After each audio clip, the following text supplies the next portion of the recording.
tout commence comme ça. Ce que vous êtes en train de voir, c'est un des rares films qui existent d'une météorite qui rentre dans l'atmosphère terrestre. La grande lumière qui vient de passer, c'est un projecteur. C'est un film qui a été pris par un caméraman amateur en 1994 pendant un match de football américain. Donc c'est quelqu'un qui filmait son fils ou sa fille en train de jouer au football. Et la météorite est rentrée dans l'atmosphère terrestre et il a eu le bon réflexe d'en faire un film. Donc qu'est-ce qui est intéressant de voir, c'est ce phénomène lumineux qu'on appelle le météore. Donc la météorite, c'est l'objet qui tombe au sol, et le phénomène lumineux causé lors de l'entrée de l'atmosphère s'appelle le météore. Et pourquoi est-ce qu'il y a ce phénomène lumineux si important? C'est tout simplement parce que cette météorite, qui n'est pas très grosse, qui fait la taille d'un ballon de basket à peu près, est rentrée sur Terre à une vitesse extrêmement élevée, de l'ordre de 10 km par seconde. Donc c'est d'abord ça qu'il faut retenir, que les météorites sont des cailloux extraterrestres qui arrivent sur la Terre à très haute vitesse, à ce qu'on appelle la vitesse cosmique, de l'ordre de 10 km par seconde. Et quand elle rencontre l'atmosphère terrestre, cette météorite, en raison du frottement, du choc de cette entrée dans l'atmosphère, s'embrase et crée une lumière très spectaculaire qu'on appelle le météore. Cette lumière est si intense tout simplement parce qu'une grande partie de l'énergie cinétique portée par la météorite se dissipe sous forme de lumière. Elle se dissipe aussi sous une autre forme. Did you hear that? Oh my God, there's just been the most huge explosion. Donc là, dans ce petit document qui est extrait d'un journal de CNN, ce qu'on entendait, c'était des détonations extrêmement violentes qui ressemblent à des coups de canon. Et on entend des personnes qui sont assez surprises par ces détonations, qui se demandent ce que c'est, ils pensent que c'est la guerre. Eh bien non, c'est une météorite qui vient aussi de rentrer dans l'atmosphère. C'est une météorite à peu près de la même taille que la précédente. Et donc là, c'est exactement, c'est le pendant du phénomène précédent. Vous avez un objet qui rentre à très très haute vitesse dans l'atmosphère terrestre, qui est freiné par l'atmosphère, qui perd son énergie, et cette énergie se dissipe sous forme de lumière, on l'a vu à l'instant, et sous forme d'énergie mécanique, donc de son. Évidemment, comme le son voyage beaucoup plus lentement que la lumière, on entend ces détonations quelques minutes après avoir vu le phénomène lumineux. Donc ça, ce sont les deux phénomènes majeurs que l'on observe lorsqu'une météorite rentre dans l'atmosphère. Une fois qu'elle est au sol, qu'on la ramasse, les météorites ont en général même systématiquement, ce qu'on appelle une croûte de fusion. Donc vous voyez sur cette image une météorite qui a été cassée, vous voyez l'intérieur qui est gris, et cette fine pellicule sombre, un peu vernissée, qui recouvre la météorite, et c'est cette pellicule qu'on appelle la croûte de fusion. Donc cette croûte de fusion est aussi le résultat de l'interaction de la météorite avec l'atmosphère terrestre. Au fur et à mesure que la météorite progresse dans l'atmosphère, eh bien, elle est échauffée, donc à des très hautes températures qui peuvent atteindre 2000 degrés. Donc la roche fond et s'évapore. Et puis une fois que la météorite tombe au sol, la dernière couche de roche fondue se fige, se vitrifie, et donc forme ce qu'on appelle cette croûte de fusion. Donc cette croûte de fusion est assez importante puisque c'est vraiment un élément clé pour reconnaître une météorite des roches terrestres. Quand les météorites tombent au sol, elles peuvent faire des dégâts, mais d'une certaine façon, ce sont des dégâts pas très très graves parce que la météorite ne tombe pas avec sa pleine vitesse. Ce que j'essaye de vous dire depuis le début, c'est que la météorite elle est freinée par l'atmosphère, que toute l'énergie cinétique considérable qu'elle porte se dissipe dans l'atmosphère terrestre. Et donc quand la météorite tombe, elle est en chute libre. C'est comme si on l'avait lancée d'un avion. Elle n'arrive plus du tout avec une vitesse de 10 km par seconde, mais avec une vitesse de quelques centaines de mètres par seconde. Donc évidemment, il ne faut pas être en dessous, mais ça crée par exemple des petits trous juste de la taille de la météorite. Et de fait, il y a très peu d'exemples de personnes qui ont été blessées par des météorites. Un des exemples les plus célèbres, c'est cette femme Madame Hodges, qui faisait sa sieste dans l'Alabama en 1954 et qui a reçu une météorite sur la hanche. Et vous voyez, ça a causé un hématome assez impressionnant.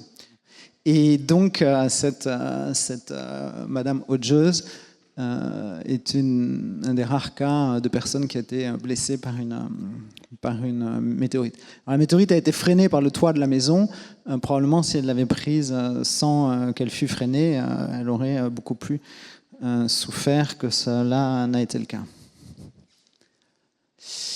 Alors ça, c'est pour les météorites environ de la taille d'un ballon de football, d'un ballon de basket, qui vont faire quelques dizaines de kilogrammes. Quand les météorites commencent à devenir un peu plus grosses, ça devient de plus en plus compliqué, entre guillemets, pour l'atmosphère de freiner les météorites, et on peut assister à des phénomènes beaucoup plus violents.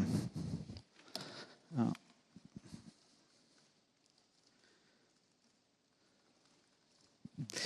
Donc ici, vous avez une scène de la vie de bureau en Russie. Et donc, vous voyez tous ces gens qui sont projetés au sol.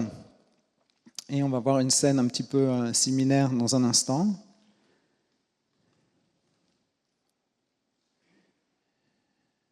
Voilà, donc là, c'est un entrepôt. Et donc, vous voyez une explosion, un souffle qui projette ces personnes au sol, qui défonce cette porte, et c'est le souffle de l'explosion d'une météorite. Donc là, c'est une météorite, on parle d'une météorite beaucoup plus grosse, d'environ 20 mètres de diamètre. La météorite de Tcheliabinsk, c'est quelque chose donc, qui a eu lieu en 2013 en Russie. Le matin très tôt, vous voyez ici la trace abandonnée par le météore. Et donc là, on parle d'un objet qui commence à être considérable, 20 mètres de diamètre, et qui, donc, comme les plus petites météorites, a créé un météore, a libéré des ondes de choc en rentrant dans l'atmosphère. Mais ces ondes de choc étaient tellement violentes, l'énergie dissipée dans l'atmosphère par la météorite était tellement intense que ces ondes de choc sont parvenues au sol et ont causé les destructions que vous allez voir. Il y a eu environ 1000 personnes de blessées. Et ce qu'il est important de retenir aussi, c'est que dans ce genre d'événement, la météorite est entièrement détruite. Donc on a ou presque entièrement. On a retrouvé quelques fragments de la météorite, moins d'une tonne, alors qu'il y avait des dizaines de milliers de tonnes en haut de l'atmosphère. Donc la météorite, si vous voulez, a été détruite par l'atmosphère. Et on peut dire, en quelque sorte, que l'atmosphère nous protège des météorites. Enfin, en tout cas, elle nous protège de la violence de l'arrivée des météorites sur Terre. Elle agit comme un filtre. Mais elle nous protège jusqu'à un certain point. Quand les météorites deviennent trop grosses, là déjà on a vu qu'à partir de 20 mètres de diamètre, ça créait une explosion qui parvenait au sol. Mais si la météorite est vraiment très très grosse, eh bien d'une certaine façon, c'est comme s'il n'y avait pas d'atmosphère. C'est comme un bouclier. Si la charge, l'obus est trop puissant, n'importe quel bouclier est percé. Eh bien là, c'est la même chose. Si la météorite est trop grosse, c'est comme s'il n'y avait pas d'atmosphère. La météorite parvient au sol à pleine vitesse. Et dans ce cas-là, elle crée ce qu'on appelle un cratère d'impact. Donc ça, c'est à partir de 50-100 mètres de diamètre. Ces cratères d'impact, il y en a environ 200 sur Terre. Il y en a beaucoup plus qui ont été causés dans l'histoire de la Terre, mais la Terre étant une planète géologiquement active, ils ont été effacés à la fois par l'érosion, la tectonique des plaques, donc on en a de moins en moins. Et ici, vous avez un des plus spectaculaires cratères sur Terre, le cratère qu'on appelle Barringer, ou météore cratère en Arizona, qui a été créé il y a 50 000 ans par une météorite de fer. Le diamètre du cratère est environ 1 km et on estime que le diamètre de la météorite qui l'a créé était de l'ordre de 100 mètres. Et donc vous pouvez retenir, c'est important que lorsqu'il y a un cratère, eh bien, il y a un rapport de 10 entre la taille de l'objet qui l'a créé et le cratère lui-même.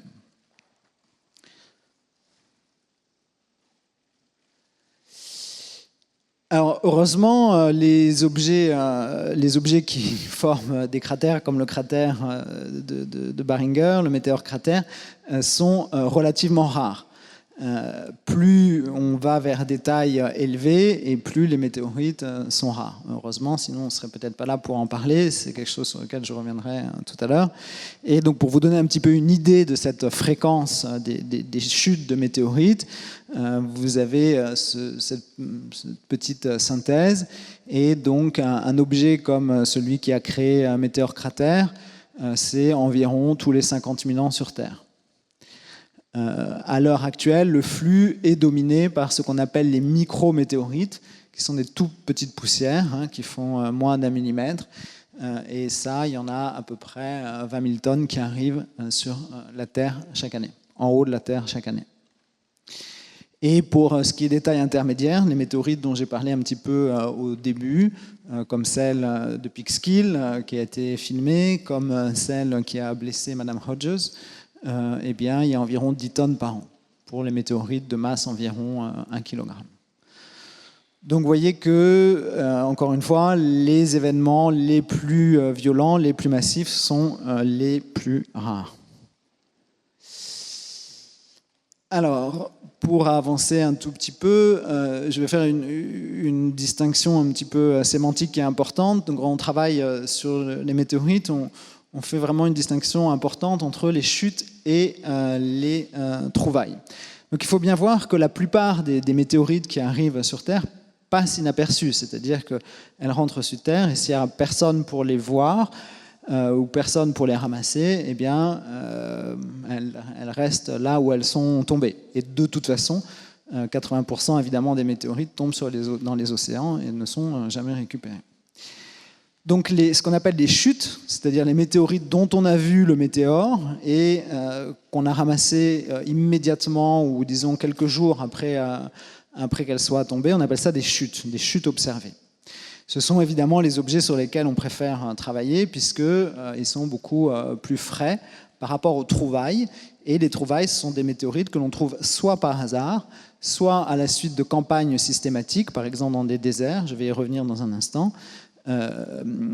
Et donc ce sont des objets qu'on trouve et qui ont passé un temps sur Terre qui peut aller jusqu'aux millions d'années. Donc évidemment, après un grand nombre d'années d'interaction avec l'atmosphère terrestre, ce sont des objets qui sont moins frais que les chutes observées.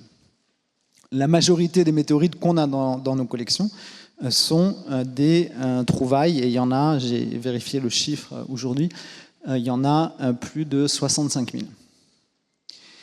Et on n'a qu'environ 1000 chutes observées dans nos collections. Alors, 2 exemples de chutes.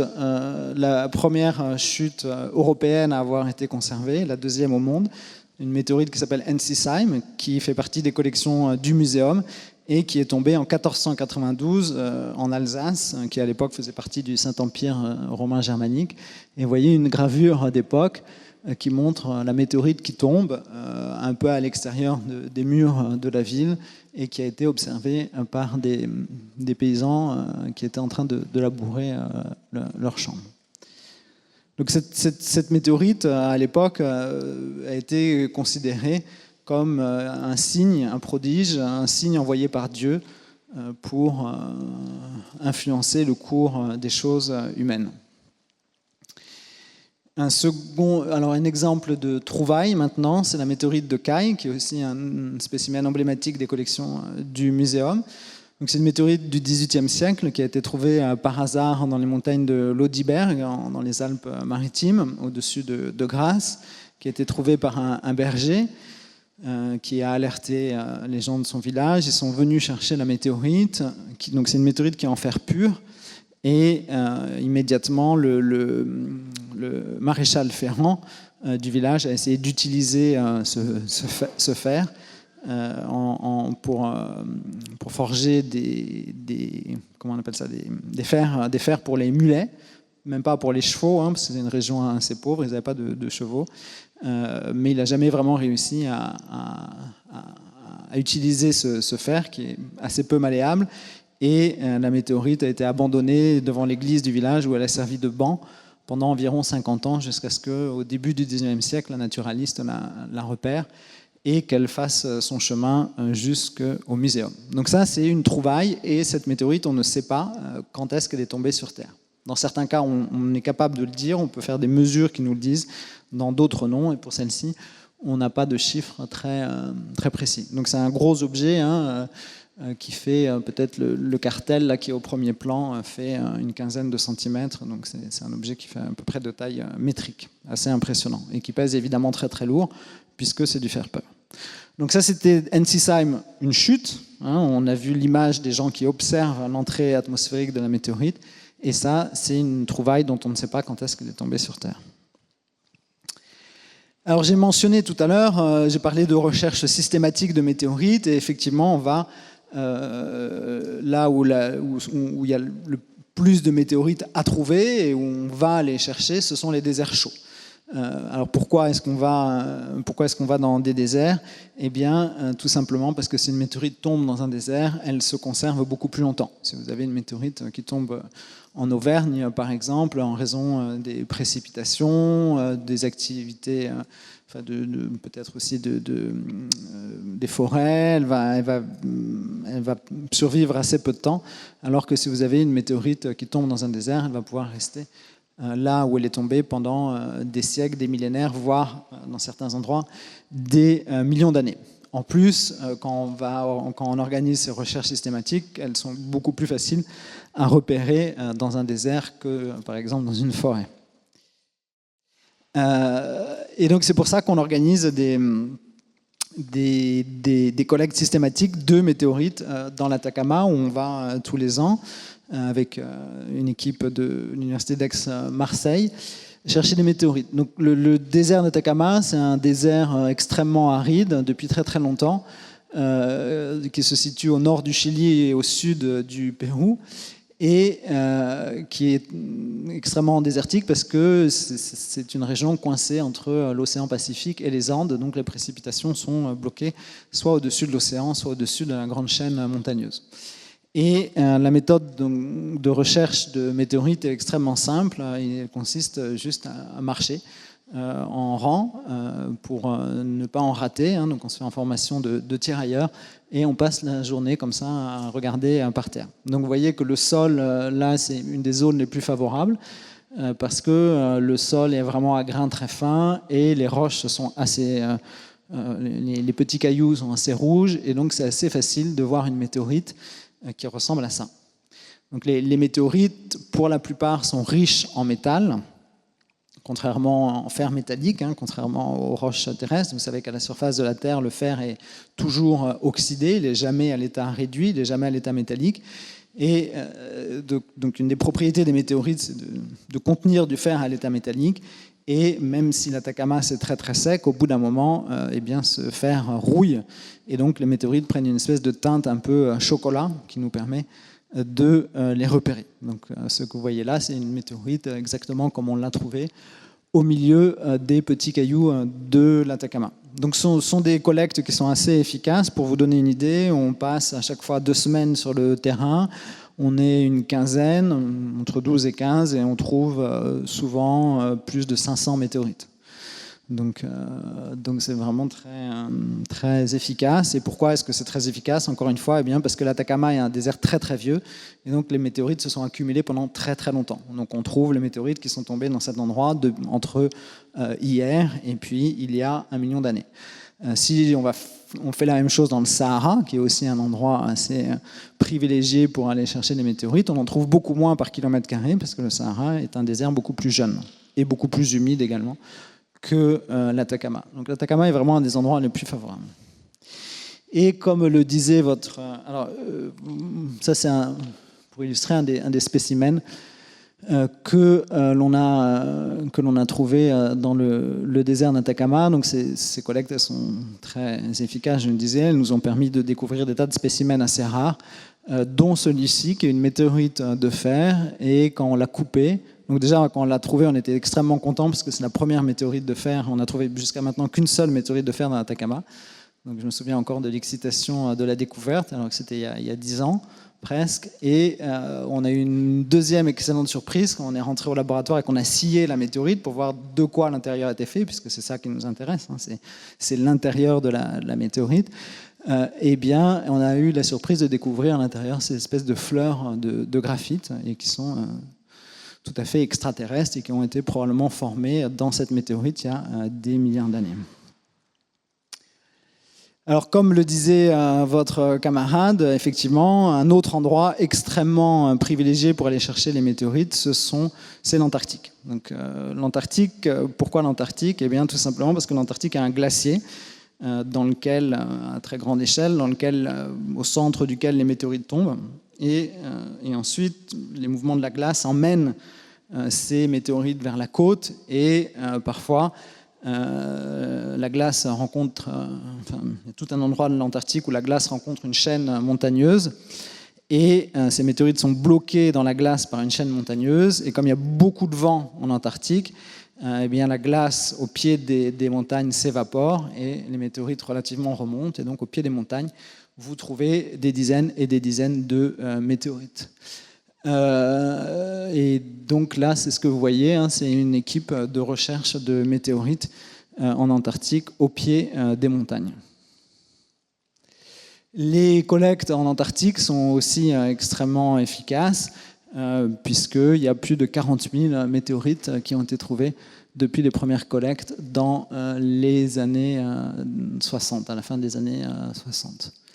Alors d'un point de vue logistique, c'est quand même beaucoup plus compliqué d'aller en Antarctique que d'aller dans le désert de l'Atacama, et beaucoup plus onéreux aussi. Et puis, ça ne peut être mis en place que par des pays qui ont des bases à proximité des montagnes, ce qui n'est pas le cas de la France. Alors rentrons maintenant un petit peu dans le détail de la provenance des météorites et de ce qu'elles ont un peu à nous raconter sur notre histoire. La première chose vraiment importante à retenir, c'est que toutes les météorites que l'on a proviennent de notre système solaire. Donc je vous rappelle que le système solaire, c'est l'ensemble des corps en révolution autour du Soleil. Ici, vous avez à l'échelle le Soleil et les planètes. Donc, vous voyez, la première chose que vous pouvez voir, c'est que le Soleil, qui est une étoile, est beaucoup plus massive que n'importe quelle planète. La planète la plus grande du système solaire, c'est Jupiter. Et vous voyez que la Terre est beaucoup plus petite que Jupiter. Et donc, les météorites sont des objets de notre système solaire. Notre système solaire est très isolé des autres systèmes. Alors, notre système solaire, voici la structure.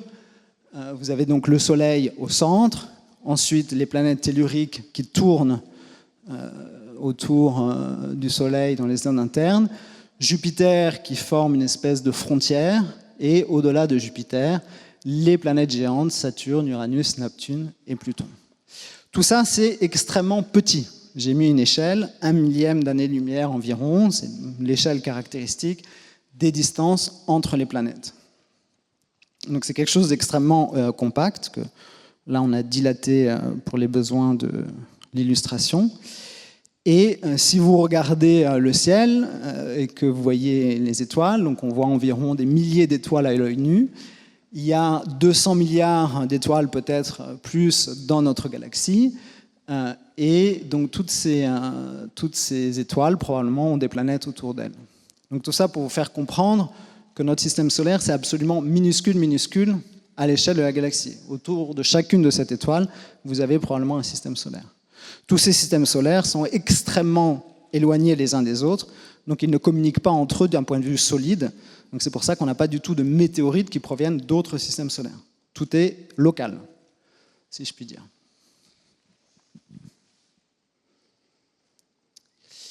Alors à l'intérieur de notre système solaire, d'où proviennent les météorites? L'immense majorité des météorites provient de la ceinture d'astéroïdes.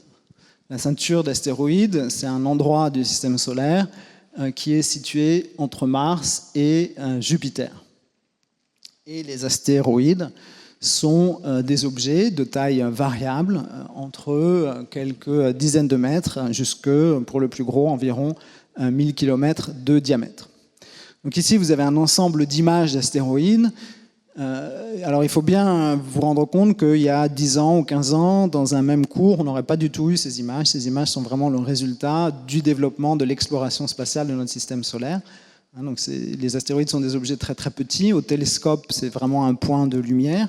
De fait, le premier astéroïde à avoir été découvert l'a été seulement au début du 19e siècle. Donc c'est vraiment des objets qui sont presque invisibles.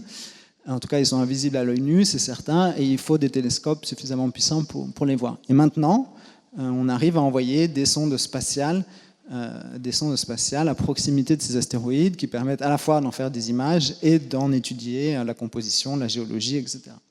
Donc ce que vous voyez, c'est que ces astéroïdes ont tous des formes assez variées qui vont de la patate allongée à la presque sphère. Vesta, c'est le deuxième plus gros astéroïde de la ceinture d'astéroïdes. Et tous ces astéroïdes ont en commun d'être en quelque sorte les laissés pour compte de la formation planétaire. Donc il faut bien voir que la masse totale de tous les astéroïdes, c'est environ 1/10 de la masse de la Terre. Donc c'est rien. C'est 1/10 de la masse de la Terre et c'est à peu près, il faut les comprendre comme des espèces de briques qui sont restées après qu'on a construit la Terre. Donc si je fais une analogie avec une maison, vous construisez une maison et après, quand vous avez terminé de construire votre maison, il vous reste dans un coin un sac de ciment, quelques briques, peut-être un peu d'éléments de charpente, je ne sais quoi. Et donc nous, notre métier, c'est à partir de l'étude des météorites, qui sont des échantillons des astéroïdes, de reconstituer un petit peu tous les mécanismes qui ont présidé à la formation planétaire, donc si vous voulez, présider à la construction de votre maison à partir de ces quelques éléments épars. Voilà. Donc c'est pour ça que les météorites sont si intéressantes, c'est parce qu'elles ont des âges extrêmement anciens, elles datent du début du système solaire et qu'elles proviennent de ces corps qui sont les briques de construction des planètes et de la Terre. Donc il n'y a aucune roche terrestre, c'est ça vraiment qu'il est important de comprendre, qui va pouvoir nous donner les informations que nous donnent les météorites. Tout simplement parce que, encore une fois, comme je l'ai dit tout à l'heure dans une autre circonstance, la Terre, c'est une planète géologiquement active et donc toutes ces roches sont des roches relativement récentes et qui ont perdu toute la mémoire des premiers millions d'années, des 100 premiers millions d'années du système solaire. Contrairement aux météorites qui proviennent de ces astéroïdes qui, eux, n'ont pas changé, parce que ce sont des petits corps, depuis la formation du système solaire. Alors comment est-ce que les météorites, donc, qui sont des fragments d'astéroïdes, proviennent jusqu'à la Terre? Eh bien, tout simplement à la suite de collisions. Donc, dans cette ceinture d'astéroïdes, donc, tous ces astéroïdes tournent autour du Soleil, évidemment, comme tous les corps du système solaire, mais ils ne tournent pas exactement avec les mêmes vitesses, avec les mêmes orbites. Donc, de temps en temps, assez souvent, même à l'échelle des temps géologiques, ils se rencontrent entre eux. Il y a des collisions, des impacts. Ces impacts les fragmentent et les fragments peuvent arriver sur la Terre. On estime qu'il y a à peu près, à la suite d'une collision, un fragment sur 10 000 qui peut finir sa course sur la Terre comme météorite. Et les temps de voyage des astéroïdes jusqu'à la Terre, eh bien, on est capable de les mesurer et ils sont en moyenne, s'il y avait un chiffre à retenir, ils sont très variables, mais s'il y avait un chiffre à retenir, c'est de l'ordre de la dizaine de millions d'années. D'accord ? Donc, ce sont vraiment des voyages assez longs. Quand vous avez une météorite qui tombe sur Terre, il faut se dire qu'elle a été détachée par un impact qui a eu lieu il y a 10 millions d'années. Donc vraiment à une époque où la Terre ne ressemblait pas du tout à ce qu'elle est maintenant. Alors évidemment, comme tous les objets naturels, les météorites obéissent à une certaine classification assez complexe. Il y a des dizaines et des dizaines de groupes de météorites. Et évidemment, je ne vais absolument pas rentrer dans le détail de cette classification, mais juste retenez peut-être qu'il y a 3 grands types de météorites. Les météorites de pierre, qui représentent 93% des chutes de météorites. Donc, c'est de la roche, ce sont des silicates avec un tout petit peu de métal dispersé. dedans. On voit dans la photo en haut à droite ces petits grains métalliques qui brillent. Donc ça, encore une fois, c'est typique des météorites de contenir un petit peu de métal, ce qui n'arrive dans aucune autre roche à la surface de la Terre.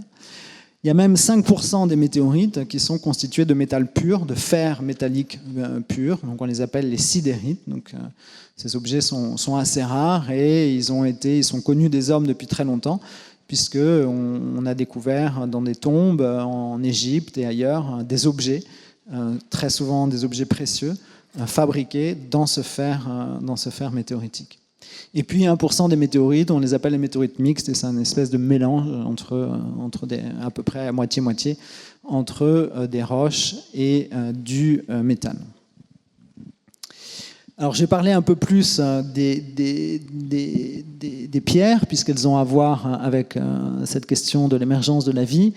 Et donc les pierres, qui représentent en 93-94% des chutes, se divisent en chondrites, donc qui sont la majorité des météorites, en bas à droite. Donc ce sont ces objets qui sont le plus souvent très riches en métal. Et puis en haut, les achondrites, qui représentent seulement 8% des chutes, et qui ça sont des roches un petit peu plus, qui nous sont un peu plus familières, puisqu'en gros ça ressemble à des roches terrestres volcaniques. Alors que les chondrites, toutes leurs propriétés les distinguent très très radicalement des roches terrestres. Parmi les chondrites, il y a encore une sous-catégorie, et ce sera la dernière sous-catégorie que j'aborderai, qu'on appelle les chondrites carbonés. Donc ces objets, qui représentent seulement 4% des chutes de météorites, sont assez rares, et elles ont pour particularité d'être très riches, en tout cas de contenir quelques pourcents de carbone. Et pour certaines d'entre elles, d'être également riches en eau. Et on pense que la plupart de ces objets viennent d'au-delà de Jupiter. On verra un petit peu tout à l'heure comment elles ont pu arriver jusque dans les régions les plus internes du système solaire. Alors, donc ce sont un peu ces chondrites, à partir de ces chondrites carbonés, que je vais rentrer un petit peu dans le détail de cette question sur l'émergence de la vie. Donc, je parlerai d'abord de la panspermie et de la vie extraterrestre, ensuite de l'apport de ce qu'on peut appeler des germes. Même j'aime pas tellement ce mot, mais je ne pense pas qu'il y ait vraiment de bons mots. Ensuite, je dirai quelques mots sur la possibilité d'une vie ailleurs que sur Terre. Et puis, je finirai sur le rôle des impacts dans l'émergence et dans l'évolution de la vie sur Terre. Donc, avant de poursuivre, juste quand on parle de la vie, tous, très spontanément, on voit des êtres humains ou des êtres assez qui ressemblent à des êtres humains, alors que je vous rappelle que la vie sur Terre, que les animaux, c'est une toute petite proportion de la vie sur Terre actuellement, et que évidemment les humains sont eux-mêmes une toute petite proportion des animaux. Donc quand on parle de la vie sur Terre, il faut vraiment essayer, pour commencer, de se débarrasser de tout l'imaginaire des films de science-fiction. Ensuite, il y a une deuxième chose, je pense, qui est importante, c'est de bien avoir dans l'idée que la vie aujourd'hui et la vie il y a très longtemps, c'était pas du tout la même chose. Donc les conditions environnementales sur Terre ont beaucoup changé. Donc ici, vous avez un petit diagramme qui vous montre l'évolution de la teneur en oxygène. Et vous voyez qu'il y a environ 2,5 milliards d'années, l'atmosphère de la Terre était très très pauvre en oxygène. Elle était dominée par du gaz carbonique. Il y avait déjà de la vie à cette époque. Et donc c'était une vie tout à fait différente de celle qu'il y a maintenant.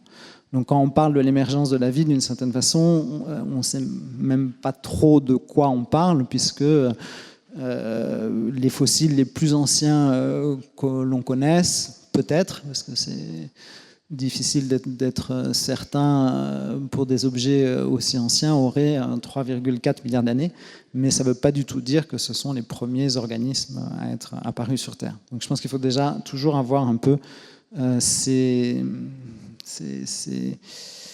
notions en tête. Alors,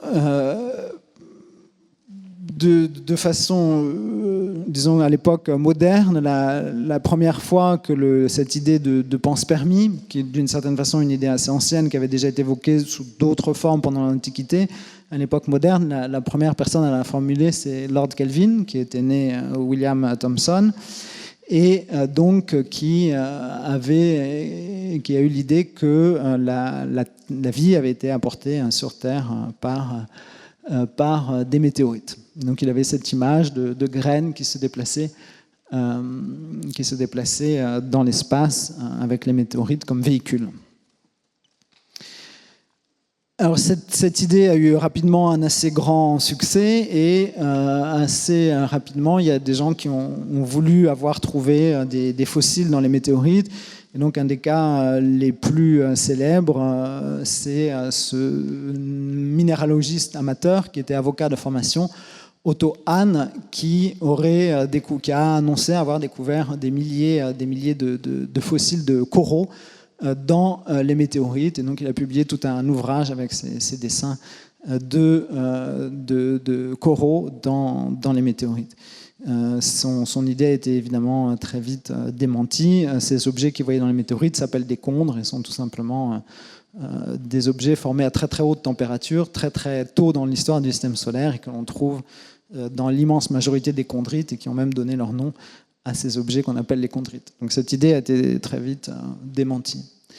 Un siècle à peu près plus tard, une équipe américaine de chercheurs très sérieux a fait une annonce retentissante dans le magazine Nature en disant que dans la météorite d'Orgueil, qui est une de ces chondrites carbonées, qui possède quelques pourcents de carbone, eh bien, ils ont annoncé avoir découvert ce qu'ils ont appelé des éléments organisés. Donc, ils ont montré ces images prises en microscopie optique, accompagnées de dessins interprétatifs dans lesquels ils disaient avoir vu des éléments organisés dans la météorite d'Orgueil. Donc ça a fait vraiment un bruit à l'époque considérable.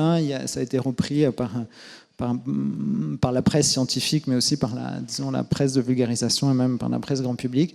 Et donc là, vous voyez par exemple un article qui est paru dans un journal qui avait énormément de succès en France à l'époque, qui s'appelait Planète, qui était un journal assez étrange qui mélangeait découvertes scientifiques, ésotérisme, civilisation disparue.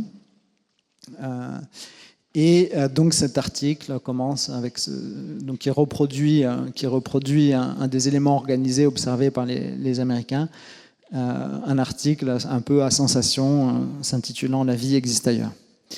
Mais cela a fait long feu puisque 3 ou 4 ans après, une autre équipe a démontré bien que ces prétendus éléments organisés n'étaient rien d'autre que de la contamination. Et que ce dont il s'agissait, c'était de pollen terrestre qui s'était glissé dans la météorite. Et comme on a trouvé à côté de ces pollens un petit peu de colle, eh bien, il y a eu un soupçon de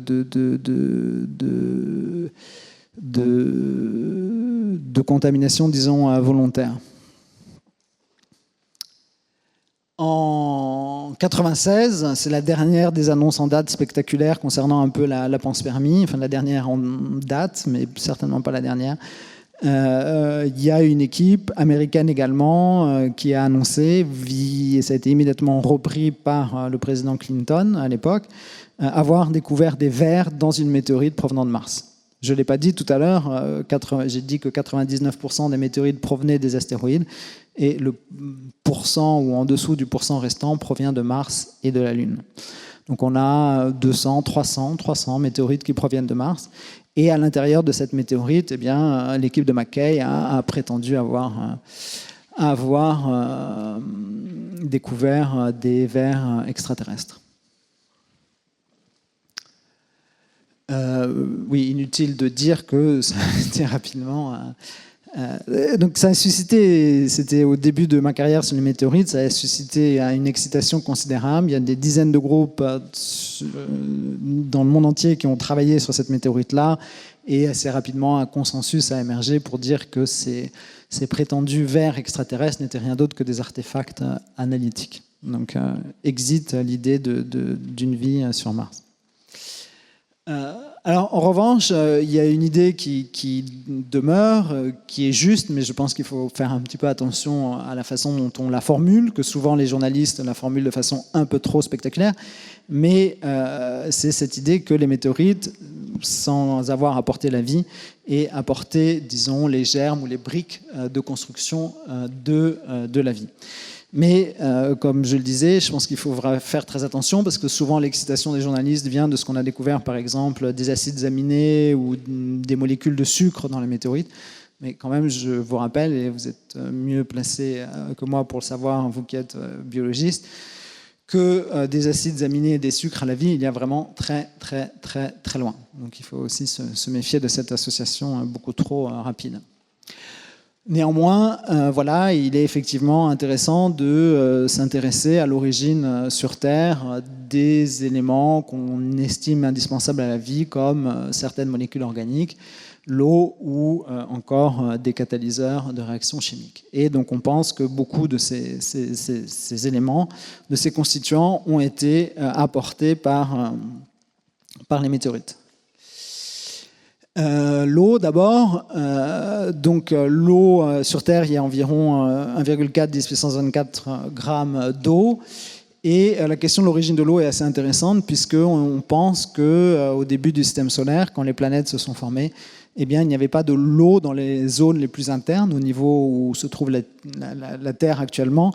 Et donc la question de cet apport d'eau a longtemps été une question ouverte. Et il semblerait que cette eau ait été apportée par les régions les plus externes du système solaire. Donc ça, c'est une petite simulation numérique qui date d'il y a 10 ans, mais qui est encore à l'ordre du jour. Donc ça, c'est le début de la simulation. On pense que c'est le début du système solaire où vous voyez donc le Soleil dans le centre, les orbites de planètes de Jupiter en vert. Et donc dans les zones internes, vous avez des objets qui sont pauvres en eau, qui sont rouges, et dans les zones externes, des objets qui sont riches en eau. Pourquoi est-ce que vous êtes plus riche en eau dans les régions externes? Eh bien tout simplement parce qu'il fait plus froid et que l'eau peut se condenser contrairement aux régions internes. Et donc tout ça évolue évidemment, et évolue de façon extrêmement chaotique et stochastique, et il y a un grand mélange entre les zones externes et les zones internes, en particulier à partir d'un moment qui correspond à environ 3 millions d'années. Et donc vous voyez qu'on finit avec une situation où il y a quand même une certaine pollution d'objets riches en eau dans les zones internes du système solaire où s'est formée la Terre. Et donc on imagine que c'est comme ça que l'eau sur Terre a été apportée. Donc tout ça, semble-t-il, est dû au fait à la présence de Jupiter, qui est un petit peu celui qui joue ce rôle de shaker, qui mélange un petit peu ces corps du système solaire et du interne et du système solaire externe. Et c'est assez facile à comprendre. Vous avez vu au début, j'ai dit que Jupiter était beaucoup plus massif que n'importe quoi dans le système solaire. Et donc dès que vous passez pas très très loin de Jupiter, vous êtes gravitationnellement très perturbé. Et donc Jupiter, il agite un petit peu tout le monde et crée ce mélange entre les zones internes et les zones externes. Alors de la même façon, le carbone aurait été apporté sur Terre par des corps provenant du système solaire externe. Et donc vous voyez dans ce transparent que les météorites sont riches en carbone, soit en matière organique insoluble, ça ressemble un petit peu à des goudrons si vous voulez, soit de la matière organique soluble, comme les acides aminés dont les journalistes sont si friands. Donc ça, c'est juste pour vous donner un petit peu une idée de cette composition de la matière organique soluble qu'on trouve dans les météorites. Donc un grand nombre de molécules qui ont été détectées. Et ce qui est intéressant, c'est qu'on trouve également dans les météorites, comme je l'ai dit, du métal. Et si on regarde les météorites à toute petite échelle, avec par exemple un microscope électronique à transmission, eh bien on voit que la matière organique, les minéraux et les minéraux qui peuvent servir de catalyseurs sont très étroitement associés. Donc on se dit qu'à l'intérieur même des météorites, il y aurait pu avoir des réactions, disons, prébiotiques de la matière organique avec elle-même, catalysée par les minéraux. Donc la troisième question que je voulais poser, c'était la question de la vie ailleurs. Alors on peut se demander d'abord, est-ce qu'il y a de la vie dans le système solaire ? Comme vous le savez, un des meilleurs candidats, c'est Mars. Il y a beaucoup de missions spatiales à l'heure actuelle qui cherchent, sinon à découvrir des traces de vie, mais au moins à identifier si à un moment dans l'histoire de Mars, il y a pu avoir des conditions favorables à la vie. Par ailleurs, les autres types d'objets on pourrait avoir trouvé de la vie dans le système solaire, ce sont les astéroïdes, les comètes ou les satellites. À l'heure actuelle, comme vous le savez, on n'a découvert de vie dans aucun de ces objets et d'une certaine façon, je pense que ce n'est pas surprenant puisque si on pense qu'il faut, disons, une diversité d'environnements géochimiques et du temps pour que la vie émerge, quels que soient ces processus d'émergence, eh bien la Terre reste tout de même le meilleur candidat puisque c'est une planète qui est géologiquement active depuis 4,5 milliards d'années, ça dure toujours, alors que par exemple la Lune ne l'a pas été, que les astéroïdes, il y a eu de la circulation d'eau par exemple sur des astéroïdes, mais ça a duré seulement quelques millions d'années. Et donc sur Terre, c'est une planète qui est suffisamment grosse, qui est riche en eau, et dans laquelle il y a énormément d'environnements géochimiques variés, et de processus aussi géochimiques, d'environnement et de processus. Et donc finalement, je crois qu'il ne faut jamais perdre de vue, quand on essaye de se prendre à rêver qu'il puisse avoir de la vie ailleurs, que c'est quand même, de fait, la Terre, l'environnement le plus favorable. Alors ensuite, on peut se demander, est-ce qu'ailleurs dans la galaxie, on peut imaginer trouver de la vie ?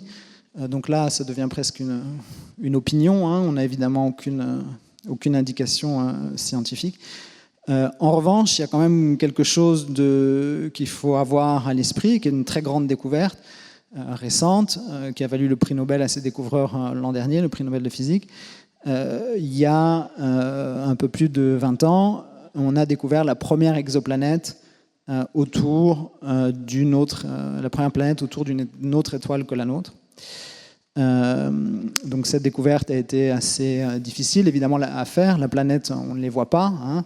Elles sont complètement, on est complètement ébloui par la lumière de leur étoile.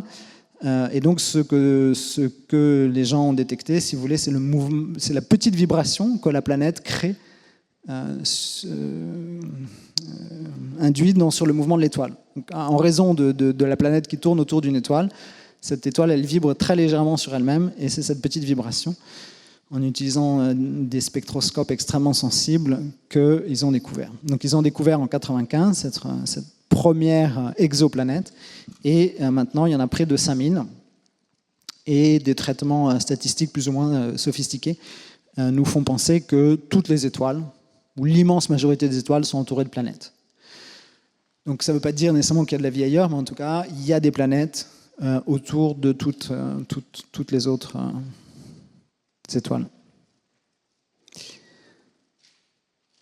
Alors on a développé, comme les planètes semblent être quelque chose d'assez commun, on a développé ce concept d'habitabilité qui vise à dire que quand une planète est à une distance de son étoile comparable à celle du Soleil, de la Terre par rapport au Soleil, eh bien, il pourrait y avoir, pour peu que cette planète elle contienne de l'eau, il pourrait y avoir un développement d'une atmosphère d'eau liquide favorable à la vie. Alors moi, je pense que ce concept est un petit peu trop utilisé parce que il y a certainement beaucoup d'autres paramètres pour le développement de la vie qui rentrent en jeu que la présence d'eau liquide et donc la distance d'une planète à son étoile. Et puis aussi, on peut imaginer que la vie ait pu se développer dans des environnements autres qu'un océan, par exemple, et d'ailleurs, qu'un océan de surface. Et il y a par exemple des gens qui disent que Europe, donc qui est très loin de la zone habitable dans le système solaire, qui est un satellite de Jupiter, pourrait abriter des océans souterrains.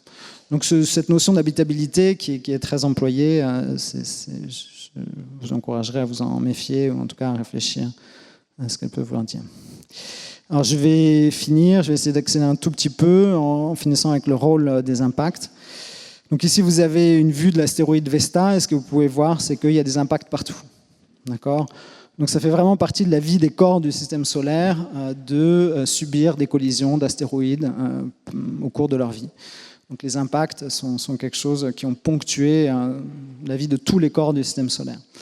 Un autre exemple, c'est la Lune, la face cachée, qui est parsemée de cratères, et à partir de ces cratères lunaires et des âges déterminés par les missions Apollo, on peut reconstruire un petit peu l'histoire des impacts au niveau de la Terre et de la Lune.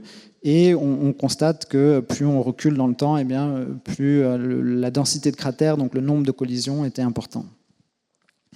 Et il y a 4 milliards d'années, c'était peut-être un facteur 10 plus important ou 100 que maintenant. Alors quel rôle ont pu jouer ces impacts ? Alors ils ont pu jouer un rôle négatif, un rôle de stérilisation de la Terre primitive. Donc ça, c'est une idée qui a été avancée par plusieurs auteurs. Et d'autant que l'âge des plus vieux fossiles trouvés sur Terre, donc avec toutes les précautions qu'il faut y mettre, coïncide un petit peu avec un moment où il y avait beaucoup plus, où, disons, le nombre d'impacts a commencé à décliner sur Terre. Donc s'il n'y en avait pas avant, c'est peut-être aussi que toute émergence de la vie qui a précédé ce moment-là a été d'une certaine façon stérilisée par des impacts extraterrestres. Donc ça, ce serait un rôle un peu négatif des impacts qui auraient empêché la vie de se développer, ou en tout cas retarder le moment du développement de la vie. Mais il y a aussi l'idée un petit peu contraire qui dit que les impacts modifient les roches et créent des environnements qui peuvent persister pendant des centaines de milliers d'années, des environnements hydrothermaux qui peuvent être tout à fait favorables au développement de la vie. Donc là, j'ai voulu souligner aussi cette idée que si on a une perspective un petit peu géologique, cette idée de bien et de mal a tendance un petit peu à disparaître. Et puis, les impacts auraient peut-être aussi façonné un petit peu l'idée, façonné un peu la vie sur Terre, en étant en partie responsable d'extinctions de masse, dont en particulier l'extinction Crétacé-Paléogène, pendant laquelle 70% des espèces auraient disparu. Et donc, cette extinction, dès les années 80, un physicien américain, Alvarez, a proposé qu'on puisse la relier à un impact extraterrestre, et la façon qu'il a eu de le démontrer, c'est en observant une anomalie d'iridium dans les couches sédimentaires correspondant à la transition entre l'ère Crétacé et l'ère tertiaire. Et cette hypothèse a été relativement renforcée 10 ans plus tard avec la découverte d'un cratère sur la péninsule du Yucatan au Mexique, dont l'âge coïncide complètement avec cette extinction. Donc ce cratère fait à peu près 200 km de diamètre, ça correspondrait à un impact, comme on l'a vu, d'un corps de 20 km de diamètre, et dont les conséquences sur l'environnement terrestre auraient été absolument dramatiques, avec d'abord des élévations de température extrêmement violentes, ensuite les poussières et la suie relâchées dans l'atmosphère à la suite de feux de forêt absolument gigantesques auraient obscurci l'atmosphère, créant quelque chose comparable à un effet nucléaire, et tout ça aurait engendré des perturbations, outre l'impact lui-même, aurait engendré des perturbations extrêmement profondes dans l'environnement qui auraient été fatales à un certain nombre d'espèces. Voilà. Alors après, il ne faut pas oublier que c'est aussi une époque où il y avait un volcanisme très important, et que cette extinction n'a peut-être pas qu'une seule cause, mais qu'elle est peut-être multifactorielle, volcanisme et extraterrestre. Voilà. Juste pour finir, j'aimerais revenir sur cette idée que les impacts extraterrestres, finalement, ils ne sont ni bons ni mauvais, mais c'est juste un élément absolument clé de l'évolution des planètes. Toutes les corps du système solaire ont subi des impacts. Parfois, ils ont eu des conséquences entre guillemets négatives et parfois des conséquences positives. Et puis, négatives, positives pour qui? On ne sait pas très bien. Hein. Les dinosaures, 70% des espèces ont disparu, mais c'est aussi manifestement, d'après ce que disent certains de mes collègues, ça qui a permis le développement des mammifères. Et ce qui nous permet d'être ici et de discuter de toutes ces questions. Donc cette notion de bien et de mal, il faut essayer de s'en débarrasser. Merci de votre attention.